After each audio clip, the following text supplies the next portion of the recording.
If you have tuned into a football game, or listened to any football content the last few years, you've likely heard the term EPA. No, not the Environmental Protection Agency. Expected points added. It is often used to describe how well, or poorly, a team or player is performing. But what exactly is expected points added? And why has it become such a popular metric for evaluation? Join me as we take a quick dive into expected points added, the stat that is taking over power rankings and MVP discussions. Don't worry if you're not a math person.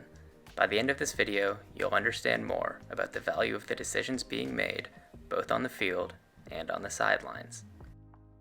To understand EPA, let's first take a step back and talk about expected points. We know that touchdowns are worth 7 points, and field goals are worth 3. But how about this?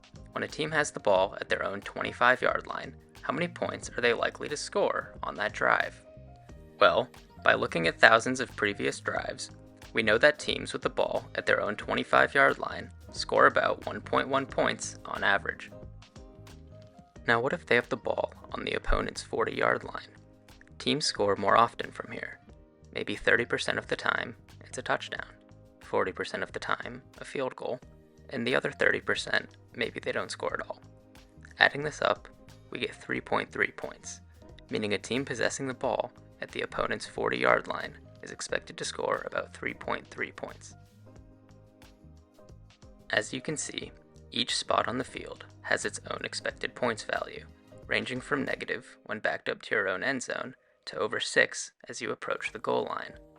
It's important to note that expected points are just a prediction, and there's no guarantee that a team converts them into actual points.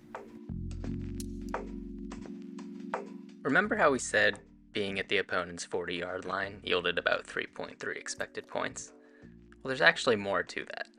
Having a 1st and 10 at the opponent's 40 is quite different from having a 3rd and 15 at the same spot. The team with a 1st and 10 on the opponent's 40 would expect to score about 3.2 points, while the team with a 3rd and 15 on the same yard line would expect to score only about 1.3. So for each spot on the field, there are actually many expected points values, depending on both down and distance, as well as the time remaining in the game. Now that we understand expected points, the concept of EPA is pretty simple. On any given play, the expected points added is simply the difference between expected points before and after the play.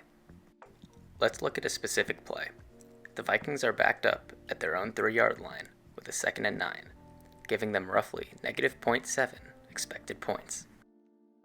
The Vikings drastically outscore this prediction as Darnold finds Jefferson on the deep post for the 97-yard house call.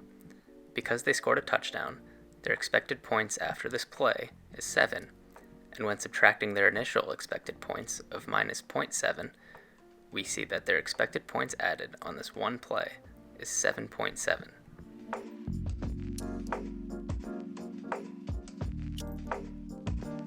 Great, so what does this all mean? Let's start with decisions. Imagine your team has a 4th and 1 at the opponent's 10-yard line. Should they go for it?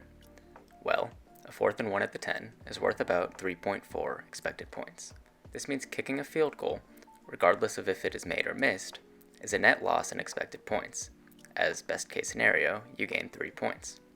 If you go for it and convert, even if you only gain the necessary 1 yard, it is now 1st and goal from the 9, which is worth roughly 5.1 expected points. This means if your team can convert this 4th and 1 60% of the time, then it is actually worth more to go for it than it is to settle for the 3 points. On this play, the 49ers go for and convert a 4th and 1 at the 10. They still ultimately settled for a field goal on this possession. This does not mean they made the wrong decision, as Coach Shanahan still provided his offense with additional opportunities to score. EPA is often used to evaluate teams and players as well. You may even see rankings of QBs solely based on EPA stats. And while EPA does a better job than traditional counting stats, it is still far from a perfect, all-encompassing performance metric. Let's look at a couple examples as to why. Firstly, anytime a QB takes a sack, that play will result in negative EPA. That said, not every sack is necessarily the fault of the quarterback. Maybe an offensive lineman missed an assignment, or the play call was simply doomed from the start. On the other hand, EPA does not account for the difficulty level of a throw. This 70-yard touchdown on a screen pass from Joe Burrow to Jamar Chase would be worth the exact same EPA if Burrow threw the ball 60 yards downfield to Chase. While there are derivatives of EPA that account for these other variables, that could be an entirely separate video. Until then, I hope you learned something new, and perhaps you maybe even enjoyed the video. Thank you.